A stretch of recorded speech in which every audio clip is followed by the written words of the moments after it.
Taman felt the cold metal table against his bare skin. His body hurt everywhere. The alien creatures had been doing terrible things to him for weeks now. They called it research, but Taman knew better.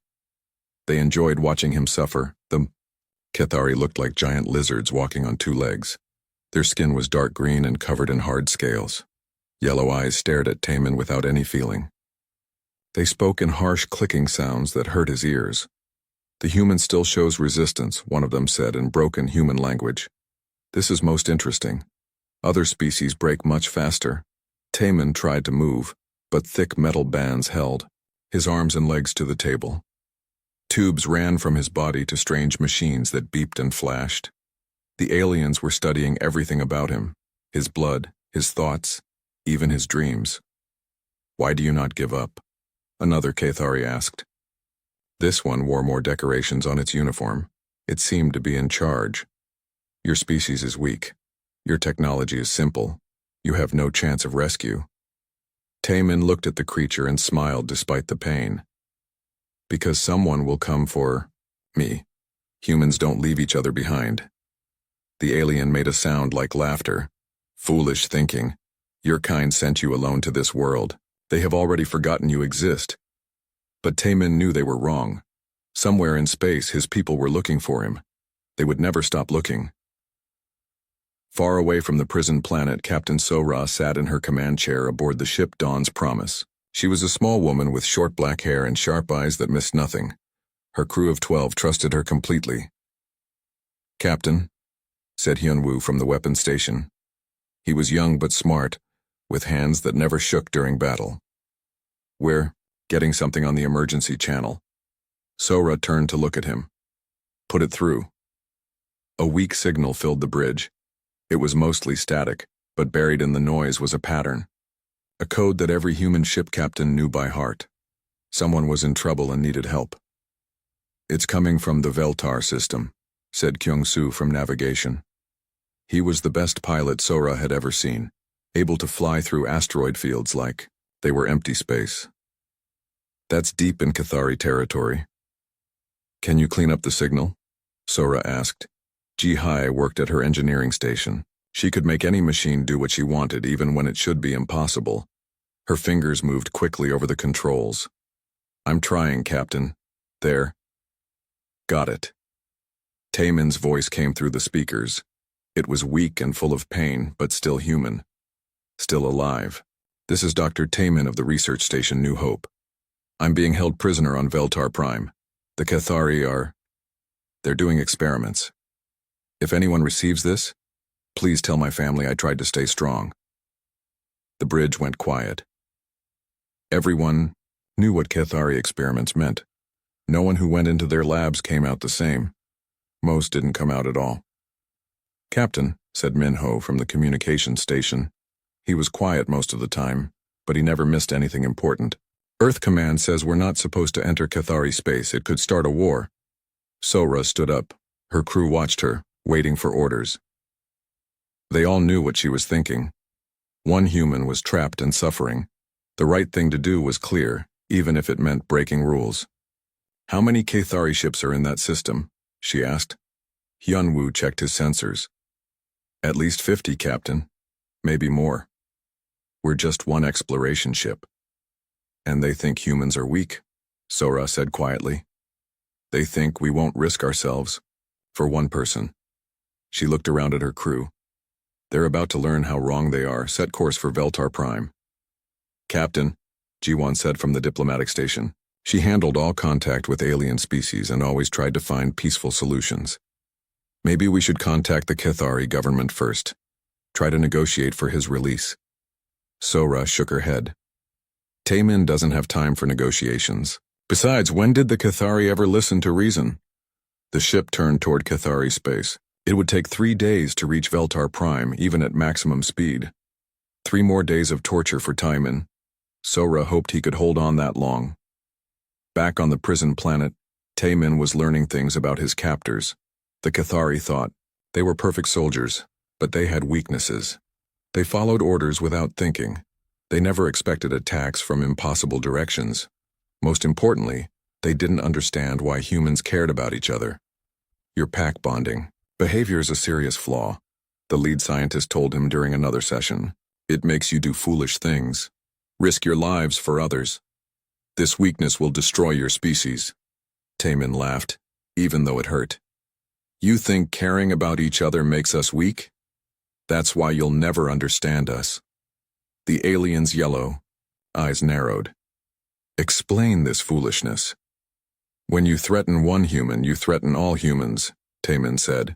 We're not just individuals. We're family. And family doesn't abandon family. The Cathari made notes on his tablet.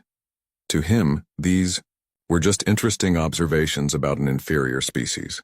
He didn't understand that he was documenting the reason for his civilization's future defeat. The Dawn's Promise reached the edge of the Veltar system on the third day. Sora gathered her crew for a final briefing. They were about to attempt something that should be impossible. 12 of us against 50 of them, she said. The Cathari have bigger ships and more weapons, but they have one big weakness. They think like machines. They follow patterns, do exactly what their training tells them to do. What's the plan, Captain? Asked Yunsu. She was the ship's doctor, but she could also handle weapons when needed. Her steady hands saved lives in surgery and battle.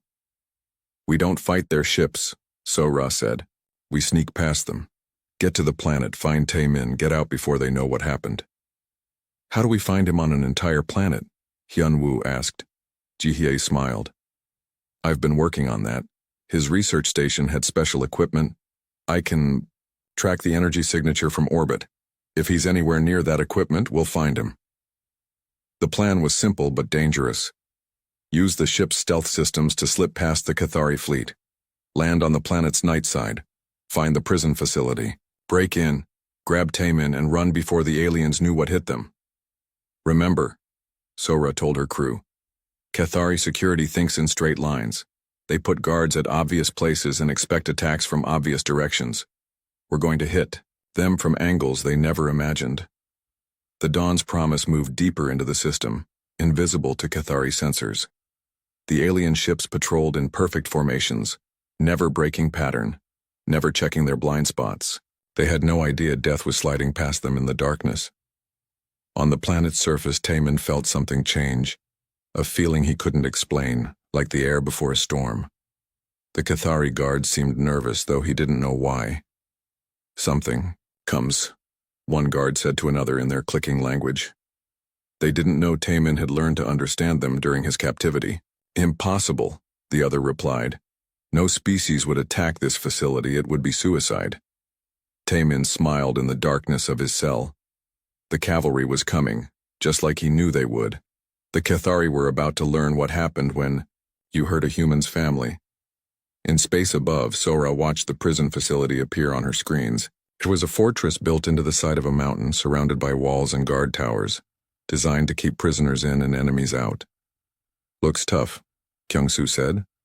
Looks like they never dealt with humans before, Sora replied. Take us down. Time to bring our boy home. The rescue was about to begin. 12 humans against an empire. In any logical universe, it should have been no contest. But the Cathari were about to discover that humans didn't always follow logic. Sometimes they followed their hearts instead. The rescue had worked, but barely. Taemin lay in the medical bay of the Dawn's Promise, his body covered in bandages and connected to life support machines. Dr. Yunsu worked around the clock to keep him alive. How is he? Sora asked, standing beside the medical bed. Yunsu looked tired. She had been operating for 6 hours straight, fixing damage the Cathari had done to Taemin's body. He'll live. But Captain, what they did to him. She shook her head. I've never seen anything like it. They weren't just studying him. They were trying to break his mind. Taemin's eyes opened slowly. He looked around the room until he found Sora's face. You came, he whispered. I knew you would come. Of course we came, Sora said. She sat down beside his bed. Tell me what happened down there. Taemin's story came out in pieces over the next few days. The Cathari hadn't just been doing medical experiments. They were trying to understand something they called pack bonding behavior in humans. They wanted to know why humans risked themselves for other humans. They think it's a disease, Taemin said during one of his stronger moments. A mental illness that makes us weak. They wanted to find a way to cure it.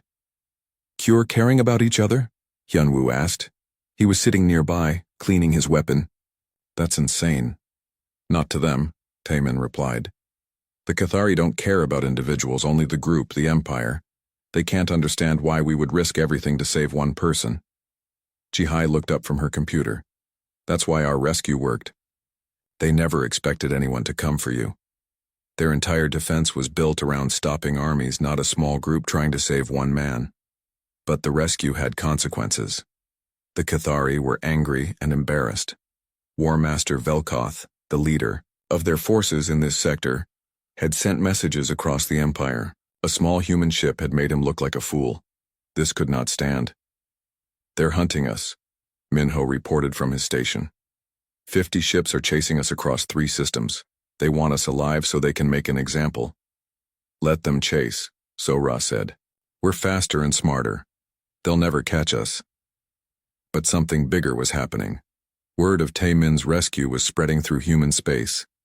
Not through official channels, but through the networks that connected every human ship, station, and colony. The story grew with each telling. On Earth, Colonel Dong-hyun read the reports in his office. He was an old soldier with gray hair and scars from a dozen battles. He had seen what war could do to good people. But this was different. This wasn't about territory or resources. This was about family. Sir, his aide said, bringing him another message. We're getting requests from ship captains across the sector. They want permission to help with the rescue.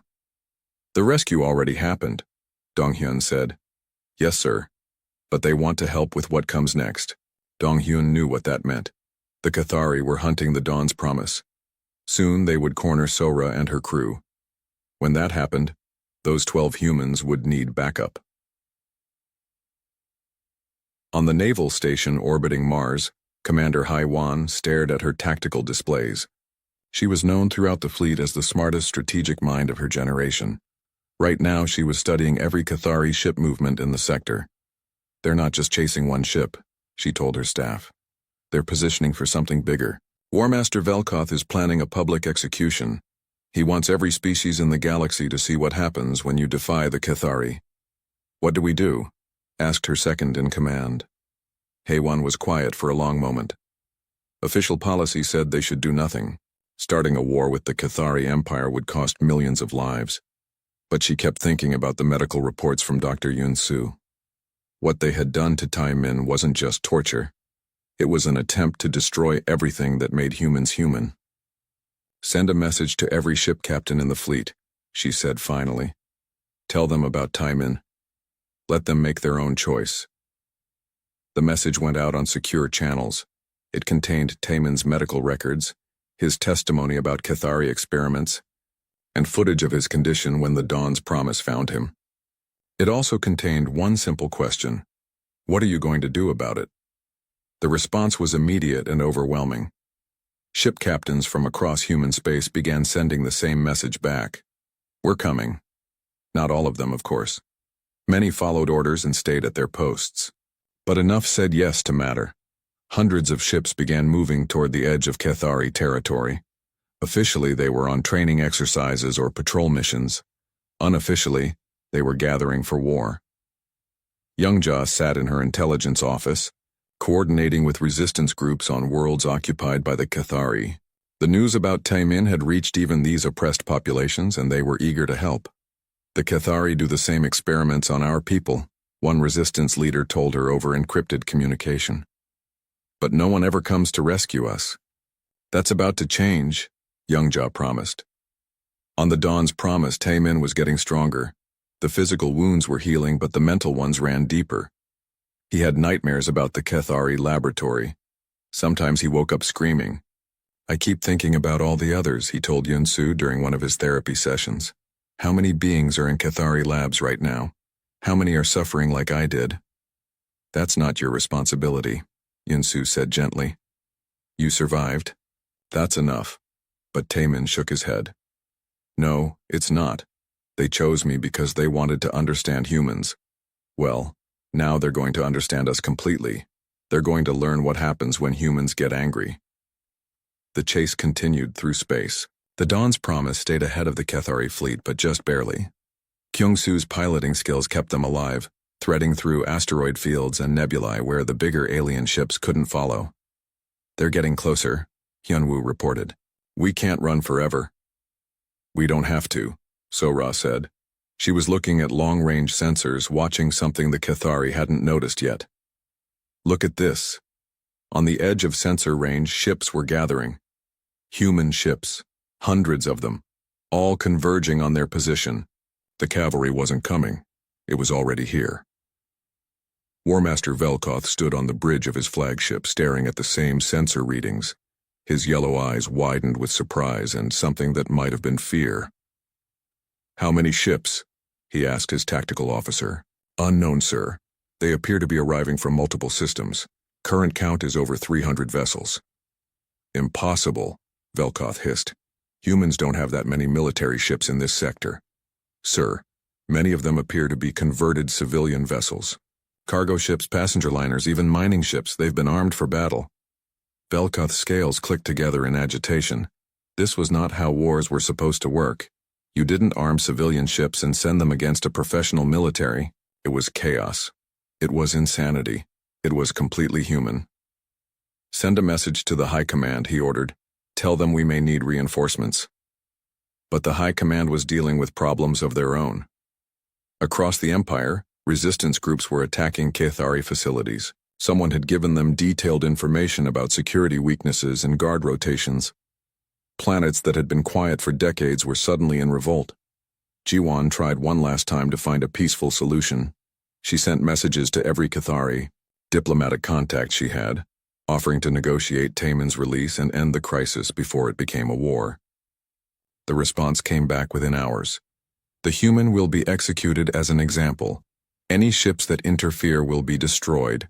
This is the Cathari way. Well, Jiwon said to So-ra. I tried. So-ra nodded. She understood what this meant. There would be no backing down, no compromise. The Cathari had made their choice. Now humanity would make theirs. Taemin struggled out of his medical bed and made his way to the bridge. He was still weak, but he needed to see what was happening. Through the main view screen, he could see the gathering human fleet. Ships of every size and type, all coming together for one purpose. They're here because of me, he said quietly. No, So-ra corrected him. They're here because of what was done to you, because of what the Cathari think they can do to any of us. Taemin watched the ships continue to arrive. Each one represented hundreds or thousands of humans who had made the same choice. One of theirs had been hurt, and that could not stand. The Cathari wanted to understand human pack bonding, he said. I think they're about to get a very thorough education. The awakening was complete. Humanity had been pushed too far, and now they were pushing back. The galaxy was about to discover what happened when you tortured one human and threatened to execute the people who rescued him. War was coming, but it wouldn't be the kind of war the Cathari understood. This would be a war fought by a species that refused to abandon their own, no matter the cost. War Master Velkoth had never experienced failure before. In 200 years of military service, he had conquered 17 star systems for the Cathari Empire. Every species had submitted to superior force. Every enemy had broken under pressure. But these humans were different. Report, he demanded from his tactical officer. The human ship is still evading our forces, sir. They've escaped from 3 separate ambushes using tactics we don't understand. Velkoth's claws scraped against the metal of his command chair. The Dawn's Promise should have been destroyed days ago. It was a small exploration vessel with light weapons and basic shields. His battle group had enough firepower to destroy 100 such ships, yet somehow they kept slipping away. Show me their latest escape route, he ordered. The main display showed the Dawn's Promise's path through an asteroid field. The human ship had flown between rocks that were barely wider than the ship itself, moving at speeds that should have meant certain death. No sane pilot would attempt such a maneuver. Computer analysis says this flight path was impossible, the tactical officer reported. The reaction time required exceeds known biological limits. Then how did they do it? Velkoth demanded. Unknown, sir. On the Dawn's promise, Kyung-Soo wiped sweat from his forehead. The asteroid field maneuver had been close, but he'd had help. Every member of the crew had been watching sensors, calling out obstacles and clearances. 12 minds working as one, each trusting the others completely. That was some flying, Hyun-woo said from his weapons station. Couldn't have done it alone, Kyung-Soo replied. When Ji-hai called out that power reading from asteroid 7, I knew to swing wide. When Minho spotted the gap between rocks 12 and 15, I knew where to go. The Kethari don't fight like that, Taemin observed. He was back on his feet now, helping with ship operations despite Dr. Yoon-soo's protests. Each of their ships operates independently. Their captains don't trust each other enough to coordinate like we do. Sora nodded.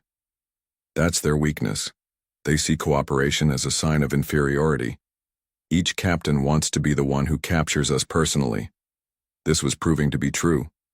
The Kethari fleet kept splitting up, with individual ships trying to outflank the Dawn's promise alone. They wanted the glory of the capture for themselves. It made them predictable and vulnerable. 3 more ships coming in from starboard, Minho reported. Same pattern as before. They're not talking to each other. Ji-hai, can you give us a sensor ghost? Sora asked. Already on it, Captain. Ji-hai's fingers flew over her controls. Dumping metallic particles behind us.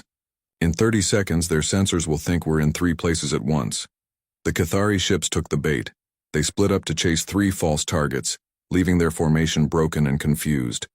By the time they realized their mistake, the Dawn's promise was long gone, but the chase was taking its toll. The ship's systems were being pushed beyond their limits. Weapon capacitors were overheating. The engines needed maintenance that couldn't be done while running at full power. How much longer can we keep this up? Sora asked Ji-hai privately. Maybe 2 more days, the engineer replied. After that, something critical is going to break, and we don't have spare parts for everything. Sora nodded grimly. They needed to reach the gathering human fleet soon, or the chase would end with their capture or death. War Master Velkoth was having similar thoughts. His ships were also showing strain from the extended pursuit. More importantly, his reputation was suffering with every failed attempt to catch the humans. Sir, his communications officer said, we're receiving a message from the High Command. The face that appeared on his screen was that of Supreme War Master Kethvor, the highest military leader in the Empire. His scales were darker with age, and his yellow eyes held no warmth. Velkoth, the Supreme War Master said, explain to me how one small human ship has evaded your entire battle group for 6 days. The humans fight with no honor, Velkoth replied. They use tricks and deceptions instead of facing us in proper battle. I care nothing for honor, Kethvor snapped. I care about results. You were ordered to capture these humans and execute them publicly. Instead, you have made our military look weak before the entire galaxy. Give me more ships, Supreme War Master. I will crush them. You already have 50 ships. How many more? Do you need to catch 12 humans? Velkoth had no good answer for that question.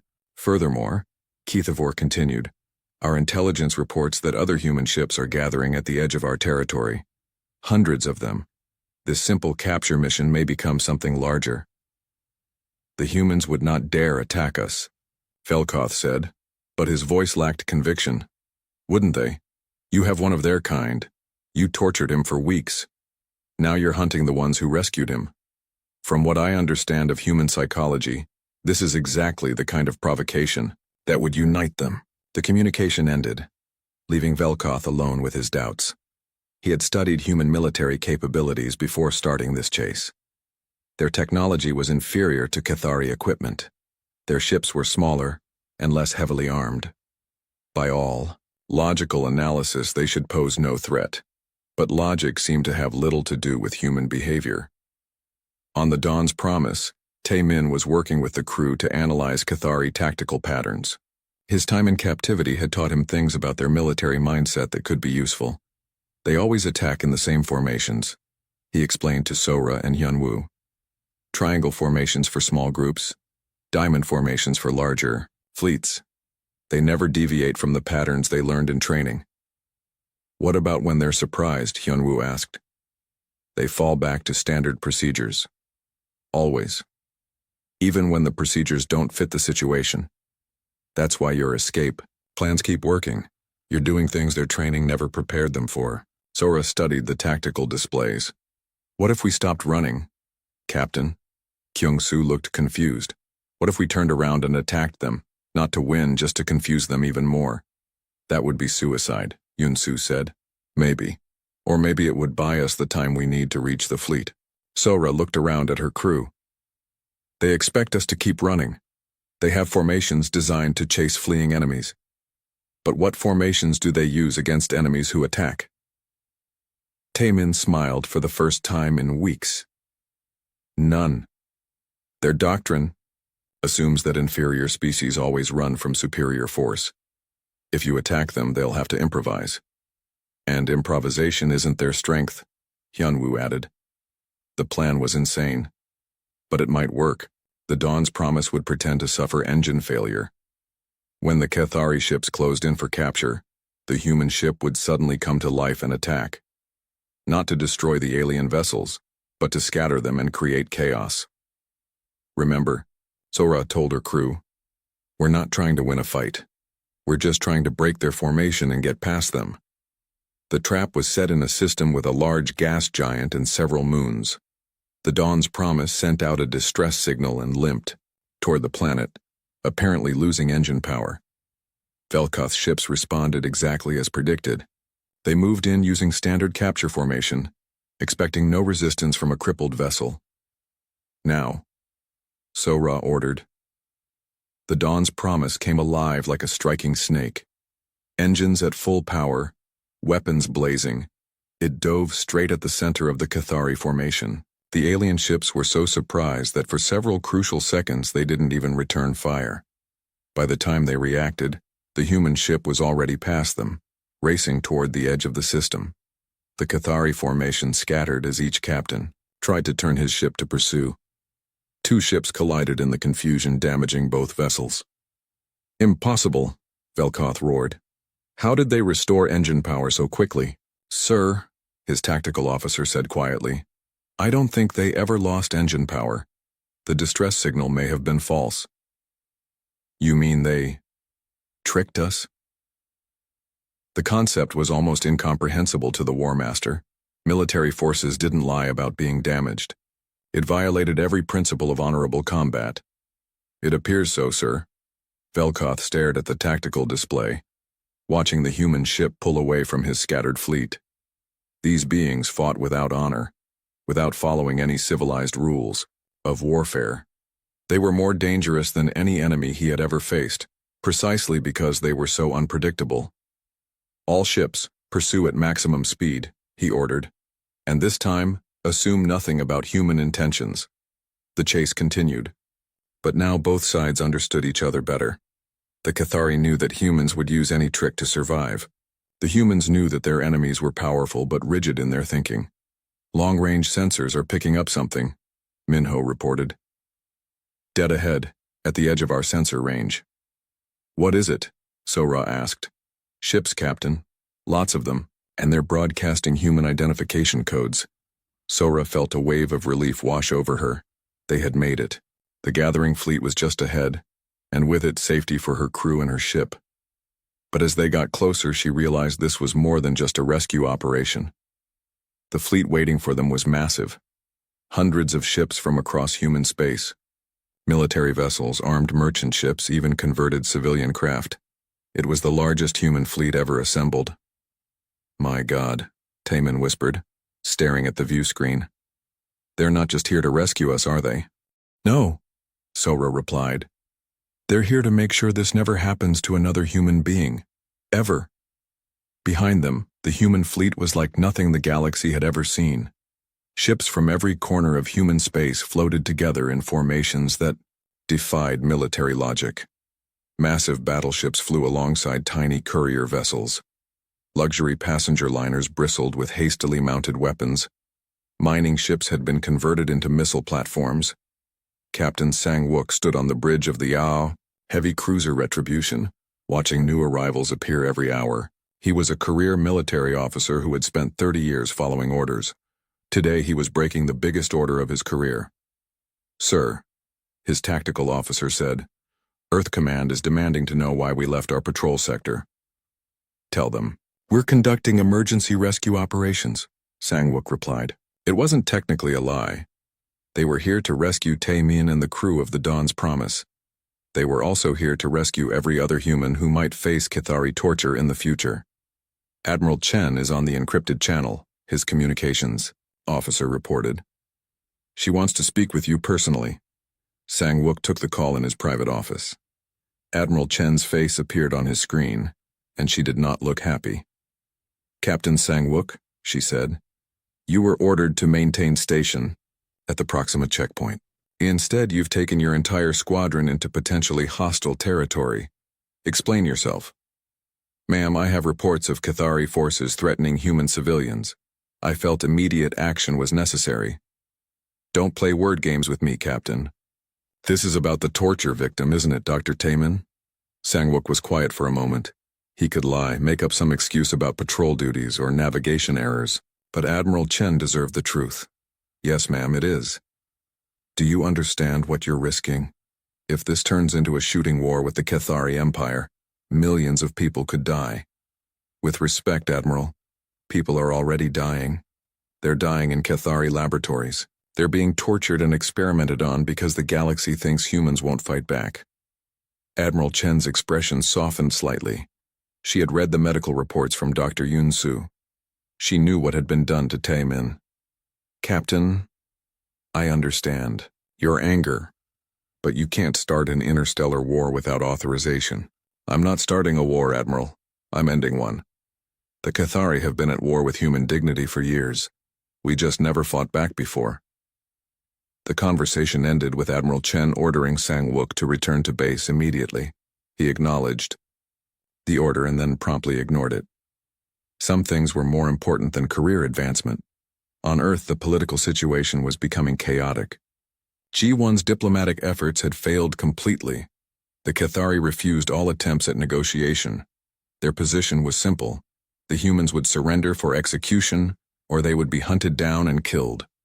"We need to find a way to de-escalate this," President Kim told his cabinet. "A war with the Cathari could devastate both civilizations."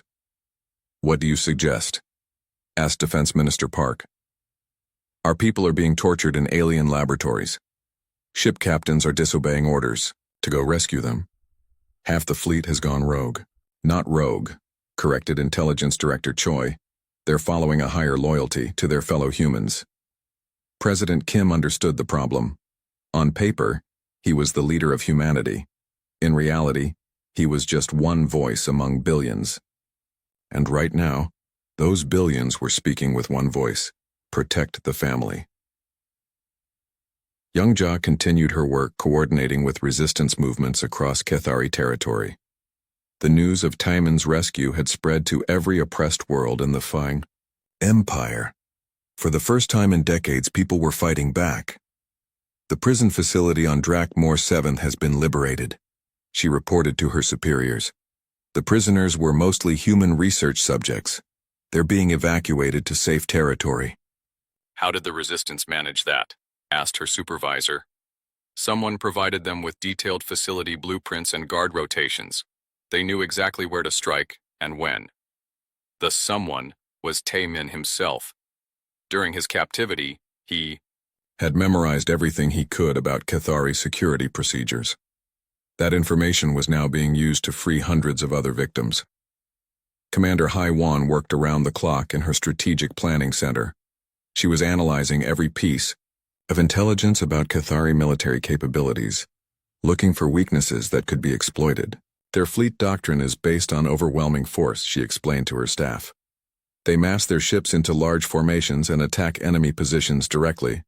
It's very effective against conventional opponents." "But we're not conventional opponents," her second-in-command observed. "Exactly. They expect us to either surrender or fight using standard military tactics. We're going to do neither." Hae-won's plan was taking shape. Instead of meeting the Cathari in traditional ship-to-ship combat, human forces would use their natural advantages, flexibility, creativity, and absolute refusal to abandon each other. Thior. Dawn's promise finally reached the safety of the human fleet. As soon as they docked with the hospital ship Mercy, Dr. Yun-Su rushed Tae-min to better medical facilities. His physical wounds were healing, but the psychological damage would take longer to repair. "How are you holding up?" Sora asked him as he lay in the hospital bed. "Better," Tae-min replied.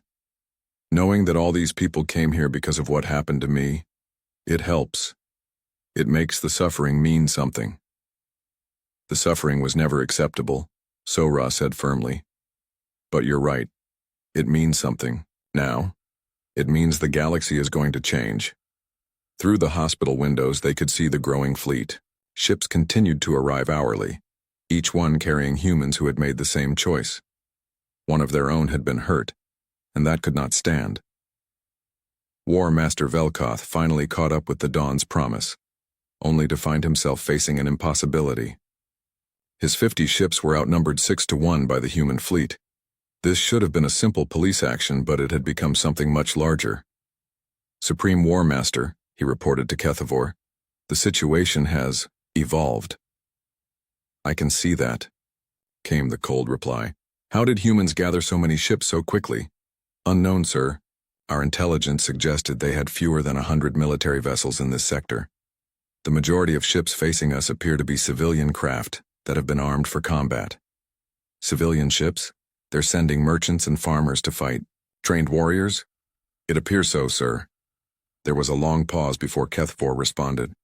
"This makes no sense. Civilian populations don't voluntarily enter military conflicts. They should be pressuring their government to negotiate a peaceful solution." But that assumption was based on Cathari understanding of how societies worked. In the Cathari Empire, civilians obeyed the warrior caste without question. The idea of ordinary citizens taking up arms to protect each other was completely foreign. Colonel Dong-hyun arrived with a battle group of marine assault ships. He was officially retired from active duty, but hundreds of former Marines had volunteered to serve under him again. They came in their own ships with their own weapons, united by bonds stronger than military regulations. "Sir," his aide reported, "Earth Command is threatening court-martial for any active duty personnel who don't return to base immediately."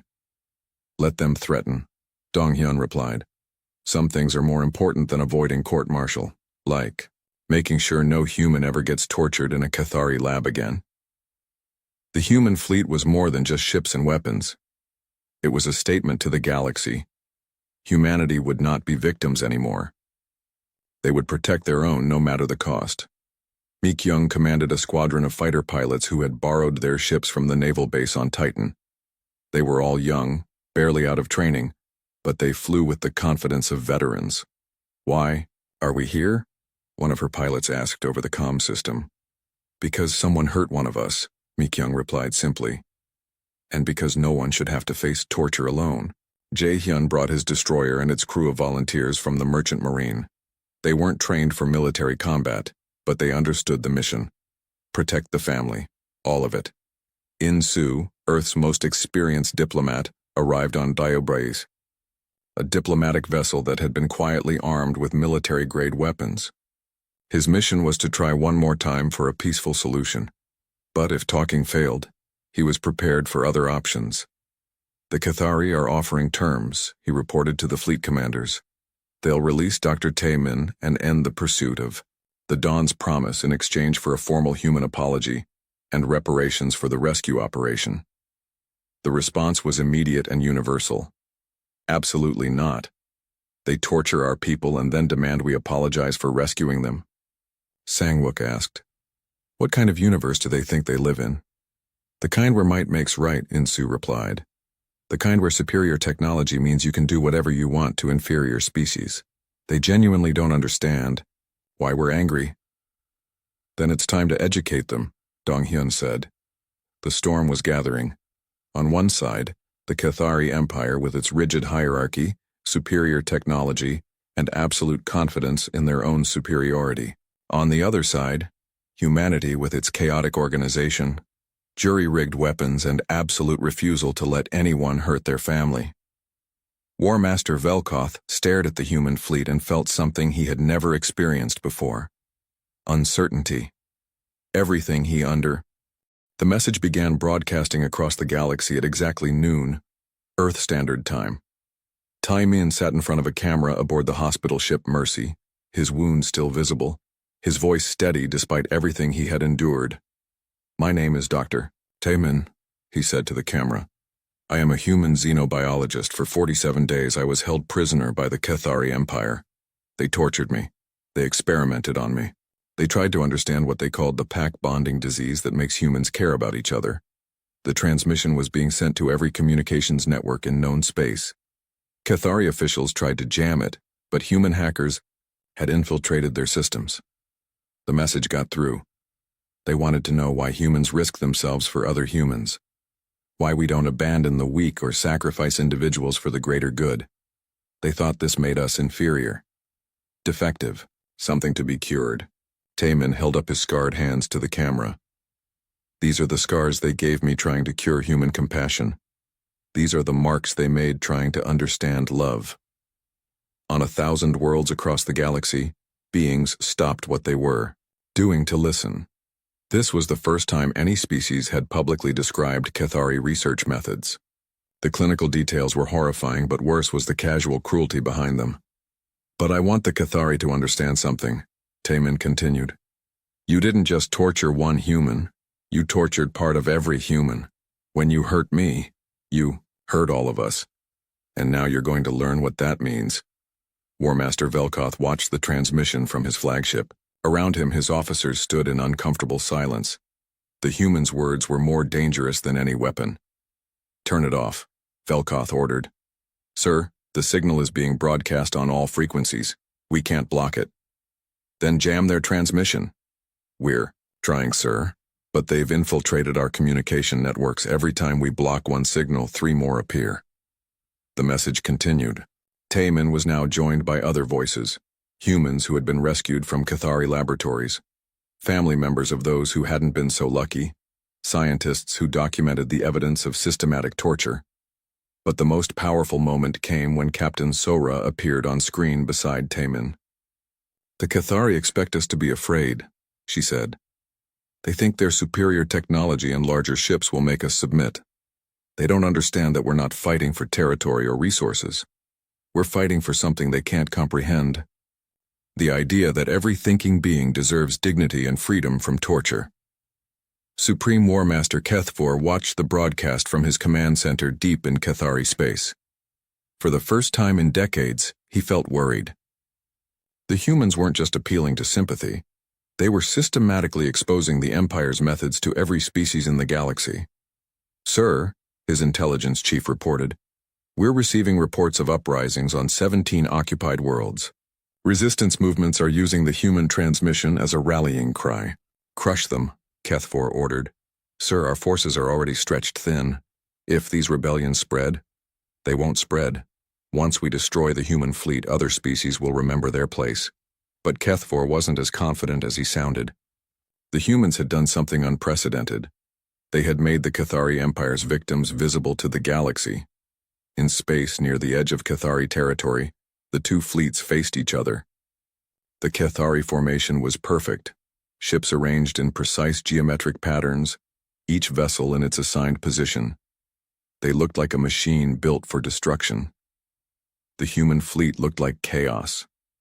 Ships of different sizes and types scattered across space with no apparent organization. Military vessels mixed with converted civilian craft. No 2 ships were the same design. "They have no formation discipline," Velkoth observed. "This will be easier than expected." But Commander Haywan was watching from her flagship, and she saw something different. The human fleet wasn't chaotic, it was organic, like a living thing that could adapt and change as needed. "All ships," she broadcast on the fleet frequency, "remember the plan. We're not trying to match their firepower. We're trying to do something they can't understand. Work together as one family." The battle began when Velkoth's fleet opened fire at maximum range. Massive energy beams lanced across space designed to shatter human ships before they could get close enough to fight back. But the human ships weren't where the Cathari expected them to be. They scattered in all directions, moving in patterns that seemed random but weren't. Each ship was part of a larger plan that existed only in the collective mind of the human fleet. Mi Kyung led her fighter squadron in a diving attack on the Cathari left flank. Her pilots flew in formations that shifted and changed every few seconds, making it impossible for alien gunners to track them. "Stay close to your wingman," she ordered over the comm system. "Trust your squad mates. They'll keep you alive." The Cathari fighters moved in rigid formations, each pilot following predetermined attack patterns. They were skilled and disciplined, but they couldn't adapt when the humans did something unexpected. "They're flying like they're connected," one Cathari pilot reported. "Like they share one mind." "Impossible," his squadron leader replied. "Maintain formation. Follow standard attack procedures." But the standard procedures weren't working. The Yaodai human fighters moved like a flock of birds, each one reacting instantly to changes in the group. When one pilot was in trouble, others immediately moved to help. When an opportunity appeared, the entire squadron responded as one. Jae-hyun brought his destroyer in close to the Cathari battle line, drawing fire away from smaller human ships. His vessel wasn't built for this kind of punishment, but he held position until his shields failed and his hull began to buckle. "Captain," his tactical officer said, "we need to withdraw. The ship can't take much more." "Negative," Jae-hyun replied. "The medical ships are still evacuating wounded. We hold position." "Sir, if we stay here, we'll be destroyed. Then we'll be destroyed. But those medical ships will make it to safety." The Cathari couldn't understand this behavior. Military vessels were supposed to preserve themselves, not sacrifice themselves for non-combat ships. It violated every principle of logical warfare. But Jae-hyun's sacrifice gave the human fleet something invaluable: time. While the Cathari focused their fire on his destroyer, other human ships moved into position around them. Dong-hyun's Marines launched boarding actions against 3 Cathari vessels simultaneously. The aliens were prepared for conventional space combat, but not for humans who would ram their ships into enemy hulls and fight corridor to corridor. "They're inside the ship," a Cathari officer reported in panic. "They're fighting in the corridors." "How many?" his commander demanded. "Unknown.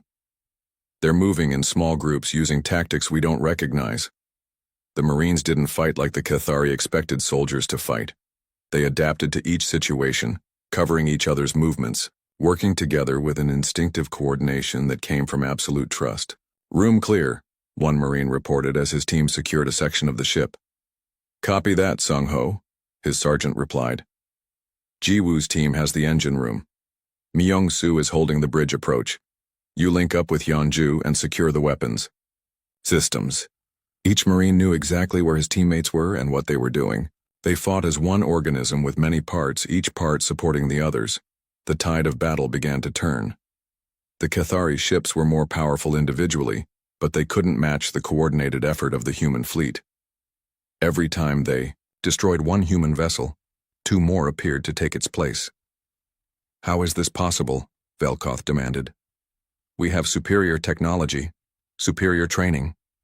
"Sir," his tactical officer said quietly, "I think their advantage isn't technological." "What do you mean?" "They fight differently than we do.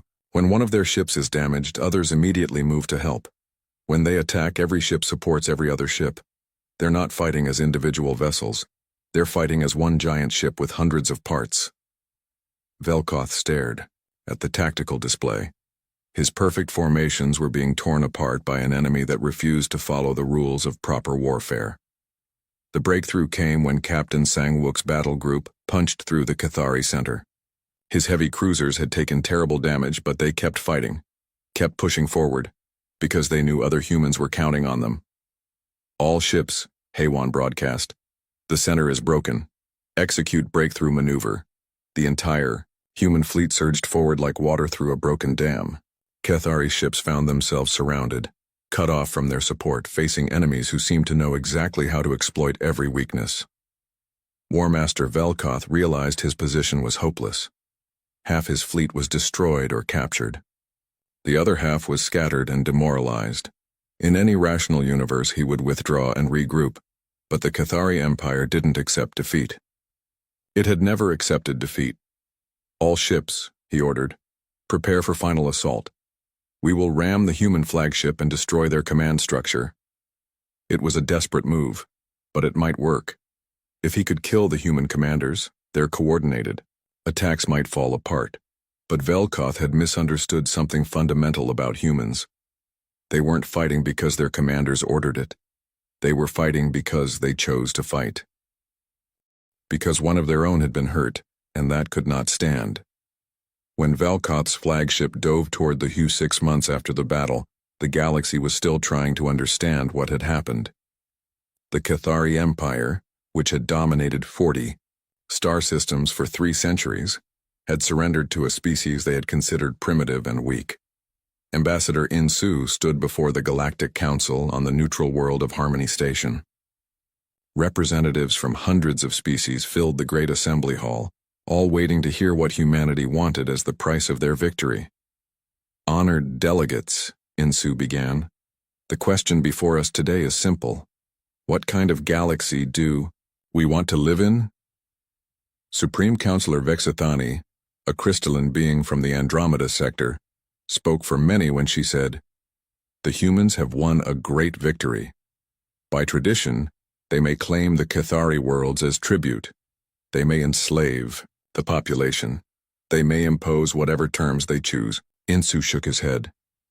"We want none of that." A murmur of confusion ran through the assembly. Every species in galactic history had followed the same pattern after victory: conquest, exploitation, domination. It was the natural order of things. "Then, what do you want?" asked Counselor Mordak of the hegemony. "We want a promise," Insu said simply. "A promise that what happened to Dr. Taemin will never happen to anyone else. Ever." The presentation that followed shocked the assembly. Human investigators had spent months documenting Cathari research facilities across the Empire. The evidence was overwhelming. Systematic torture, illegal experiments, the treatment of entire species as laboratory animals. "For 300 years, Insu continued, the Cathari have been conducting what they called scientific research on unwilling subjects from dozens of species. They justified this by claiming their subjects were inferior beings who didn't deserve rights. Images flashed on the great display screens, laboratories full of cages, beings of various species subjected to horrific procedures, research notes that discussed sentient creatures like they were objects. "How many of your species have lost people to these facilities?" Insu asked the assembly. "How many families have wondered what happened to loved ones who disappeared in Cathari space?" The silence was profound. Every species in the galaxy had lost people to the Cathari. They had all accepted it as the price of dealing with a superior military power. "This ends now," Insu declared. "Humanity proposes the establishment of the Galactic Protection Protocol. No species may conduct experiments on unwilling sentient subjects. No species may claim superiority over others based on technology or military power. And any species that violates these principles will face the united response of all civilized worlds." The debate that followed lasted for days. Many species argued that the humans were being naive, that might had always made right in galactic affairs, that the strong naturally ruled the weak. But something had changed in the galaxy's political balance. The human victory had shown that unity and determination could overcome superior technology. Smaller species that had always lived in fear of their neighbors suddenly saw new possibilities. On the former Cathari homeworld, a different kind of change was taking place. Colonel Donghyun oversaw the dismantling of research facilities and the liberation of their prisoners. It was heartbreaking work. Many of the test subjects had been so broken by their treatment that they could barely function. "How many?" he asked Dr. Yunsu, who was leading the medical teams treating the survivors. "We've found over 2,000 beings in the facilities we've searched so far," she replied. "Most of them have been prisoners for years, some for decades. Kanye, They be helped? Some can. Others. Yunsu's voice trailed off. The psychological damage is severe. It will take time. But time was something they now had. The human fleet maintained a protective presence throughout former Kethari space, ensuring that the liberation efforts could continue without interference. Taemin worked with the medical teams, using his own experience to help other survivors. He had nightmares about his captivity, but he also had something many of the other prisoners lacked: hope. They're free now, he told a group of rescued prisoners during a therapy session. The people who hurt us can never hurt anyone again. How? Can you be sure? Asked one survivor, a small furry being whose species Taemin didn't recognize. Because humans don't forget, Taemin replied. And we don't abandon family. You're part of the human family now, whether you want to be or not. That means you're protected. It was a radical concept, extending the human notion of family to include any being who had suffered. But it was also practical. The galaxy needed to understand that humanity would not tolerate the systematic abuse of any sentient species. Captain Sora received a new assignment, commanding one of the new protection fleet vessels. These ships, built with combined human and alien technology, patrolled space looking for signs of illegal research or systematic oppression. Contact on long-range sensors, reported her new tactical officer, Wu Jin. He was young, like most of her crew, but he understood the mission completely. What kind of contact? Distress signal from the Rigel system, claims to be from a research station under attack. Sora felt a familiar chill. Research station could mean legitimate science, but it could also mean something darker. Set course for Rigel, she ordered, and send word to Fleet Command. If this is what I think it is, we're going to need backup. The station in the Rigel system turned out to be exactly what Sora had feared. A hidden facility where a species called the Vortak were conducting illegal experiments on captured beings. The researchers scattered when human ships appeared, abandoning their test subjects to die. But they didn't die. Human medical teams arrived within hours, treating the survivors and documenting the evidence. The Vortak government was presented with a choice: shut down all such facilities voluntarily, or face the same fate as the Kethari Empire. They chose to shut down the facilities. Back on Earth, the political implications of humanity's new role were still being debated. President Kim met with his cabinet to discuss the latest reports from the protection fleet. We've shut down 17 illegal research facilities in the past 6 months, Defense Minister Park reported. We've rescued over 5,000 beings, and we've done it all without firing a shot. Because they're afraid of us now, added Intelligence Director Choi. The Kethari defeat sent a message across the galaxy. Humanity will protect the innocent, and we have the power to enforce that. Protection. Are we ready for this responsibility? President Kim asked. Being the galaxy's police force? We don't have a choice, Minister Park replied. If we don't do it, who will? The strong prey on the weak. That's been the rule of galactic civilization. For millennia, someone has to change that rule. The change was already happening. Species that had never cooperated before were working together under human leadership to establish refugee centers, medical facilities, and rehabilitation programs for torture survivors. Commander Hei-Wan coordinated these efforts from her headquarters on Luna. Her staff included representatives from dozens of species, all working toward the same goal, making sure that what happened to Taemin would never happen to anyone else. The Kethari war trials begin next week, her aide reported. Over 300 defendants, including most of their former research staff. Good, Hei-Wan replied. Justice delayed is justice denied. These beings need to know that their actions have consequences. The trials were held on Harmony Station, presided over by a panel of judges from multiple species. The evidence was overwhelming. Detailed records of torture, experimentation, and systematic cruelty, but the most powerful testimony came from the survivors themselves.